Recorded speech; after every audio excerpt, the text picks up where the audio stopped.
Hello વિદ્યાર્થી મિત્રો, આપ સૌનું આપને યુટ્યુબ ચેનલ પર હાર્દિક સ્વાગત છે. તો આજે હું તમારા માટે લઈને આવી ગઈ છું ધોરણ 9 વિષય વિજ્ઞાન પાઠ 9 ગુરુત્વાકર્ષણની સ્વ અધ્યયન પોથીના તમામ પ્રશ્નોના ઉત્તરોની સમજૂતી. તે પહેલાં તમે જો આપણી ચેનલને લાઇક શેર અને સબસ્ક્રાઈબ ન કરી હોય તો તે જરૂરથી કરી દેજો. તો ચાલો આપણે આ પાઠના તમામ પ્રશ્નોના ઉત્તરોની સમજૂતી મેળવીએ. તો અહીં આપણા પહેલો પ્રશ્ન છે કે નીચેના વિધાનને સાચું બનાવવા માટે ખાલી જગ્યા પૂરો. તો પહેલો પ્રશ્ન છે કે ગુરુત્વાકર્ષણના સાર્વત્રિક અચળાંકની સંજ્ઞા તો તે થશે કેપિટલ જી. ગુરુત્વાકર્ષણના સાર્વત્રિક અચળાંકની કિંમત તો તે કેવેન્ડિશે મેળવી હતી. ગુરુત્વાકર્ષણના સાર્વત્રિક અચળાંકનો એકમ newton metre square KG inverse 2. પૃથ્વીનું વાતાવરણ પૃથ્વીના સાથેના ગુરુત્વાકર્ષણને લીધે ટકેલું છે. એના પછીનો પ્રશ્ન છે કે નીચેના બહુવિકલ્પીય પ્રશ્નો માટે આપેલા વિકલ્પમાંથી સાચો વિકલ્પ પસંદ કરો. એમાં પહેલું છે કે એફ બરાબર G/m/m/d². સૂત્રમાં જી એ તો તે ગુરુત્વાકર્ષણનો સાર્વત્રિક અચળાંક છે. Option D. બે પદાર્થો વચ્ચેના ગુરુત્વાકર્ષણ બળનું મૂલ્ય એફ છે જો તે પદાર્થ વચ્ચેના અંતરને સમાન જ રાખીને તેના દળ બમણા કરવામાં આવે તો ગુરુત્વાકર્ષણનું મૂલ્ય તો તે થશે 4F. Option B. ગુરુત્વાકર્ષણનો સાર્વત્રિક નિયમ કોની વચ્ચેના ગુરુત્વાકર્ષણ બળને દર્શાવે છે? તો બળ ધરાવતા કોઈપણ બે પદાર્થો વચ્ચે. એના પછી ગુરુત્વાકર્ષણના સાર્વત્રિક નિયમમાં આવતા જીનું મૂલ્ય પૃથ્વીના દળ અને ત્રિજ્યા પર આધાર રાખે છે. ગુરુત્વાકર્ષણના સાર્વત્રિક અચળાંકની કિંમત 6.67 × 10⁻11 ન્યૂટન મીટર સ્ક્વેર પર કેજી સ્ક્વેર. એના પછી છે કે એક છોકરો દોરીના એક છેડે બાંધેલા પથ્થરને સમક્ષિતિજ સમતલમાં વર્તુળાકાર પથ પર ગતિ કરાવે છે. જો દોરી અચાનક તૂટી જાય તો પથ્થર તો તે થશે વર્તુળ પથ પર જે બિંદુ પાસેના સ્પર્શકની દિશામાં સુરેખ માર્ગ પર ગતિ કરશે. Option B. એના પછીનો પ્રશ્ન છે કે નીચે આપેલા પ્રશ્નોના માંગ્યા મુજબ ઉત્તર આપો. પ્રશ્ન છે કે ગુરુત્વાકર્ષણનો સાર્વત્રિક નિયમનું મહત્વ જણાવો. તો તે થશે કે આપણને પૃથ્વી સાથેના જકડી રાખવાનું બળ છે. પૃથ્વીને ફરતે ચંદ્રનું અને કૃત્રિમ ઉપગ્રહોનું પરિભ્રમણ, સૂર્યને ફરતે થતું ગ્રહોનું પરિભ્રમણ, ચંદ્ર તથા સૂર્યના કારણે દરિયામાં આવતી ભરતી અને ઓટ, પૃથ્વીમાં વાતાવરણનું પૃથ્વી સાથે જકડાયેલું રહેવું તથા પૃથ્વી પર વરસાદ અને હિમવર્ષા થવી. એના પછી છે કે નીચે આપેલા પ્રશ્નોના માંગ્યા મુજબ ઉત્તર આપો. જેમાં આપણો પ્રશ્ન છે કે ગુરુત્વાકર્ષણનો સાર્વત્રિક નિયમ જણાવો અને તેનું ગાણિતિક સ્વરૂપ આપો. તેનો આપ લખી શકીએ કે ગુરુત્વાકર્ષણનો સાર્વત્રિક નિયમ વિશ્વનો પ્રત્યેક પદાર્થ બીજા પદાર્થને પોતાના પદાર્થ તરફ આકર્ષે છે. બે પદાર્થો વચ્ચેનું આ આકર્ષણ બળ તેમના દળના ગુણાકારના સમપ્રમાણમાં અને તેમની વચ્ચેના અંતરના વર્ગના વ્યસ્ત પ્રમાણમાં હોય છે. આ બળની દિશા બંને પદાર્થોને જોડતી રેખાની દિશામાં હોય છે. ધારો કે બંને પદાર્થો વચ્ચે લાગતું આકર્ષણ બળ એ એક્સ છે જે આકૃતિમાં દર્શાવ્યું છે. તો આપણે C2 રેખાની દિશામાં લઈએ. ન્યૂટનના ગુરુત્વાકર્ષણના સાર્વત્રિક નિયમના અનુસાર બે પદાર્થો વચ્ચે લાગતું આ બળ એફ એ તેમના દળના ગુણાકારના સમપ્રમાણમાં હોય છે. એટલે કે F is directly proportional two m × m, જેને આપણે સમીકરણ 1 આપી દઈએ. અને આ બળ એ બંને તેમના પદાર્થના વચ્ચેના અંતરના વર્ગના વ્યસ્ત પ્રમાણમાં હોય. એટલે એફ ચલે છે 1/d², જેને આપણે 2 નંબર આપી દઈએ. તો જો પરિણામ 1 અને 2ને સરખાવીએ તો એફ ચલે છે mm/d². તો mf = G mm²/d², કે જ્યાં જી જે છે એ આપણો સમપ્રમાણતાનો અચળાંક છે કે જેને ગુરુત્વાકર્ષણનો સાર્વત્રિક અચળાંક કહેવાય છે. તો માટે સમીકરણ 3.1 એ ન્યૂટનના ગુરુત્વાકર્ષણના સાર્વત્રિક નિયમનું ગાણિતિક સ્વરૂપ છે. તો હવે એના પછીનો આપણો પ્રશ્ન છે નીચે આપેલા વિધાનોને સાચું બનાવવા માટે ખાલી જગ્યા પૂરો. એના પછીનો આપણો પ્રશ્ન છે કે નીચેના વિધાનને સાચું બનાવવા માટે ખાલી જગ્યા પૂરો. જેમાં પહેલું છે કે પૃથ્વીની ત્રિજ્યા ધ્રુવોથી વિષુવવૃત્ત તરફ જતા તો તે વધે છે. ગુરુત્વાકર્ષણ જીની કિંમત એ પૃથ્વી પર આશરે 9.8 મીટર/સેકન્ડ² છે. એના પછી જીનું મૂલ્ય વિષુવવૃત્ત કરતાં ધ્રુવ પર વધારે હોય છે. એના પછી છે કે માંગ્યા મુજબ જવાબ આપો. તો આપણો પ્રશ્ન છે તફાવત આપો ગુરુત્વાકર્ષણનો સાર્વત્રિક નિયમ જી અને ગુરુત્વપ્રવેગ સ્મોલ જી. તો ગુરુત્વાકર્ષણનો સાર્વત્રિક અચળાંક કેપિટલ જી, તેમાં આપણે લખીએ કે જે ગુરુત્વાકર્ષણના સાર્વત્રિક નિયમ કેપિટલ એફ ગુણ્યા mm/r² અચળાંક છે. તેનું મૂલ્ય સમગ્ર વિશ્વમાં કોઈપણ જગ્યાએ અચળ છે. જેનો એસઆઈ એકમ ન્યૂટન મીટર સ્ક્વેર પર કેજી સ્ક્વેર છે. જીનું મૂલ્ય 6.67 × 10⁻11 newton metre square upon kg square છે.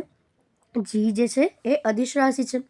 ગુરુત્વ પ્રવેગ તો પૃથ્વીના ગુરુત્વાકર્ષણ બળને લીધે પદાર્થ પ્રાપ્ત કરેલ પ્રવેગ છે. તેનું મૂલ્ય જુદા જુદા ગ્રહો અને ઉપગ્રહો પર અલગ અલગ હોય છે. જીનો એસઆઈ એકમ મીટર પર સેકન્ડ સ્ક્વેર છે. પૃથ્વીની સપાટી પર જીનું મૂલ્ય એ લગભગ 9.8 મીટર પર સેકન્ડ સ્ક્વેર છે અને જી જે છે એ સદિશ રાશિ છે. એના પછી છે કે કાગળની શીટ તેના જેવી જ કાગળની શીટને વાળીને બનાવેલા દડાની સપાટી સાપેક્ષમાં ધીમેથી નીચે પડે છે. શા માટે? તો કાગળની શીટનું ક્ષેત્રફળ તેના જેવા શીટ વડે બનાવેલા દડાના ક્ષેત્રફળ કરતાં વધારે છે. તેથી અધુ દિશામાં ગતિ દરમિયાન કાગળની શીટ પર દડાની સાપેક્ષે હવાનું ઘર્ષણ બળ વધુ લાગશે. તેથી દડાની સાપેક્ષે કાગળની શીટ ધીમેથી નીચે પડશે. એના પછીનો પ્રશ્ન છે કે નીચે આપેલા પ્રશ્નોના માંગ્યા મુજબ ઉત્તર આપો. કે પૃથ્વીના ગુરુત્વીય બળની અસર હેઠળ પ્રવેગની ગતિ કરતા પદાર્થની ગતિના સમીકરણ તારવું. તો તે થશે કે સમીકરણો છે કે v = u + at, s = ut + half at square and 2as = v² - u². તો હવે ઊંચાઈએથી મુક્ત પતન કરતા પદાર્થની ગતિના સમીકરણ નીચે મુજબ થઈ શકે કે મુક્ત પતન કરતો પદાર્થ એ પ્રારંભમાં સ્થિર હોય, તેથી u = 0 અને પૃથ્વીના ગુરુત્વાકર્ષણ બળ હેઠળ નિયમિત એટલે કે અચળ પ્રવેગથી ગતિ કરતો હોય તો a = g અને અંતર s = h થાય. તો માટે v = gt, h = 1/3 gt² અને 2gh = v². તો હવે એના પછીનો પ્રશ્ન છે કે ગુરુત્વ પ્રવેગ જીનું મૂલ્ય મેળવો. પૃથ્વીનું દળ m = 6 × 1024 kg, પૃથ્વીની ત્રિજ્યા r = 6.4 × 10⁻6 મીટર અને જે = 6.67 × 10⁻11 ન્યૂટન મીટર સ્ક્વેર પર kg² લો. તો માટે ગુરુત્વ પ્રવેગ g = g m/r². તો માટે g છે 6.67 × 10⁻11 ગુણ્યા m જે છે એ 6 × 1024 kg અને નીચે 6.4 × 10⁻6 મીટરનો સ્ક્વેર. તો તે થશે 9.8 મીટર પર સેકન્ડ સ્ક્વેર. આમ પૃથ્વીના ગુરુત્વ પ્રવેગનું મૂલ્ય 9.8 મીટર પર સેકન્ડ સ્ક્વેર છે. તો હવે એના પછીનો પ્રશ્ન છે કે g એ સાર્વત્રિક નથી પણ અચળાંક પણ નથી. સમજાવો. તો g = me. તો માટે તેને આપણે લખી શકીએ કે g = gm/r². તો જ્યાં g એ સાર્વત્રિક અચળાંક છે, m એ ગ્રહ કે ઉપગ્રહનું દળ છે અને r એ r² ગ્રહ કે કોઈ ઉપગ્રહની ત્રિજ્યા છે. જુદા જુદા ગ્રહો અને ઉપગ્રહોના દળ તથા તેમની ત્રિજ્યા ભિન્ન હોવાથી જીના મૂલ્યમાં ફેરફાર થાય છે. પૃથ્વીનો ગોળો પણ પ્રત્યેક સ્થળે સરખી ઘનતા ધરાવતો ન હોવાથી પૃથ્વીની સપાટી પર પણ જે તે સ્થળેના જીના મૂલ્ય એમાં સૂક્ષ્મ તફાવત જોવા મળે છે. આમ જીના મૂલ્યોમાં ફેરફાર થતો હોવાથી તે સાર્વત્રિક પણ નથી કે અચળાંક પણ નથી. એના પછીનો પ્રશ્ન છે એક રમકડું ઘરની છાજલી પરથી 0.4 સેકન્ડમાં નીચે પડે છે. ગણતરીની સરળતા માટે g = 10 મીટર પર સેકન્ડ સ્ક્વેર લઈને જમીનથી છાજલીની ઊંચાઈ અને આ સમય દરમિયાન રમકડાની સરેરાશ ઝડપની ગણતરી કરો. તો માટે અહીં આપણને સમય t = 0.4 સેકન્ડ આપ્યો છે. ગતિ પ્રારંભિક 0 મીટર પર સેકન્ડ, પ્રવેગ 10 મીટર પર સેકન્ડ સ્ક્વેર અને a = 10 મીટર પર સેકન્ડ સ્ક્વેર. તો v = 80 એટલે 10 × 0.4 તો તે થશે 4 મીટર પર સેકન્ડ. સરેરાશ ઝડપ u + v/2 તો 0 + 4/2 એટલે 4/2 = 2 મીટર પર સેકન્ડ અને ઊંચાઈ 1/3 at² એટલે 1/3 × 10 × 0.4 તો તે આપણને મળશે 5 × 0.16 તો તે થશે 0.8 મીટર. એના પછીનો આપણો પ્રશ્ન છે કે નીચેના વિધાનો સાચા છે કે ખોટા તે લખો. પદાર્થનું દળ એ તેના જડત્વનું માપ છે. સાચું.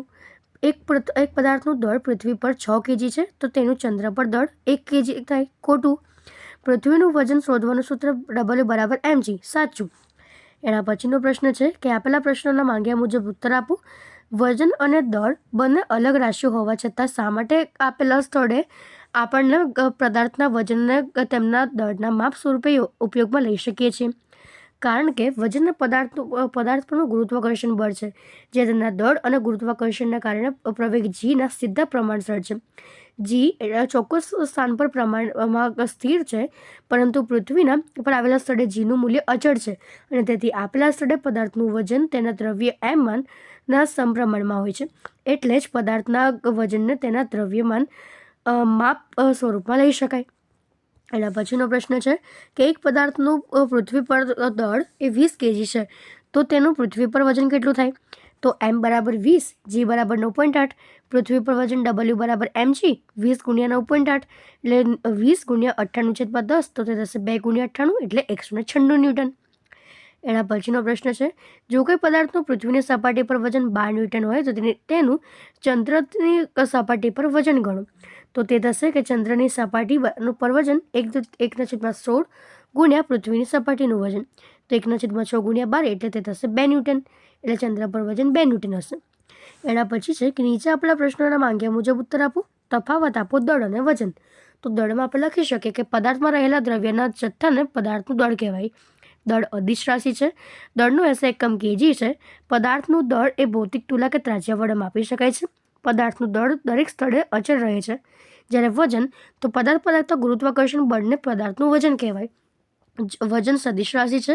વજન એ એક પ્રકારનું બળ હોય, તેને SI એકમ ન્યૂટન હોય. પદાર્થનું વજન સ્પ્રિંગ કાંટા વડે મપાય. પદાર્થનું વજન દરેક સ્થળે અચળ રહેતું નથી અને તેથી તેનું મૂલ્ય જે તે સ્થળના જી પર આધારિત હોય ને બદલાય છે. તો એના પછીનો પ્રશ્ન છે નીચે આપેલા પ્રશ્નોના માંગ્યા મુજબ ઉત્તર આપો.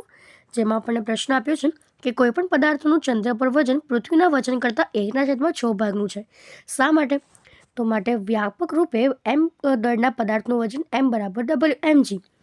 તો માટે ગુરુત્વાકર્ષણ g બરાબર ગુરુત્વ પ્રવેગ છે Gm/r², જ્યાં m એ દળ છે અને r એ ત્રિજ્યા છે. તો m દળવાળા પદાર્થનું પૃથ્વી પર વજન me બરાબર mge બરાબર re. તે જ પ્રમાણે ચંદ્ર પર વજન Wm બરાબર mgw mgm બરાબર rm². સમીકરણ 2 અને 1નો ગુણોત્તર લઈએ તો Wm/We બરાબર WmEW/Wme કૌંસમાં re કૌંસમાં rm².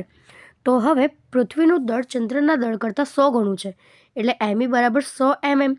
તો પૃથ્વી અને ત્રિજ્યા એ ચંદ્રની ત્રિજ્યા કરતાં 4 ગણી છે, જ્યારે re બરાબર 4 rm. તો માટે તે આપણને મળશે કે Wm/We બરાબર 1/100 ગુણ્યા 4/1/2, એટલે તે આપણને મળશે 1/6. તો આમ પદાર્થનું ચંદ્ર પર વજન એ પૃથ્વીના વજન કરતાં 1/6 ગણું છે. એના પછીનો પ્રશ્ન છે કે નીચેના વિધાનોને સાચું બનાવવા માટે ખાલી જગ્યા પૂરો. તો દબાણનો એકમ ખાલી જગ્યા છે, તો તે થશે Nm/m². કોઈ પ્રવાહીની ઘનતા કરતાં વધુ ઘનતા ધરાવતો પદાર્થ તેમાં ડૂબી જશે. એના પછી છે કે નીચે આપેલા પ્રશ્નના માંગ્યા મુજબ ઉત્તર આપો. પદાર્થની ઘનતા એટલે શું? સમજાવો. પદાર્થની ઘનતા પદાર્થના દળ અને તેના કદના ગુણોત્તરને તે પદાર્થની ઘનતા કહેવાય છે.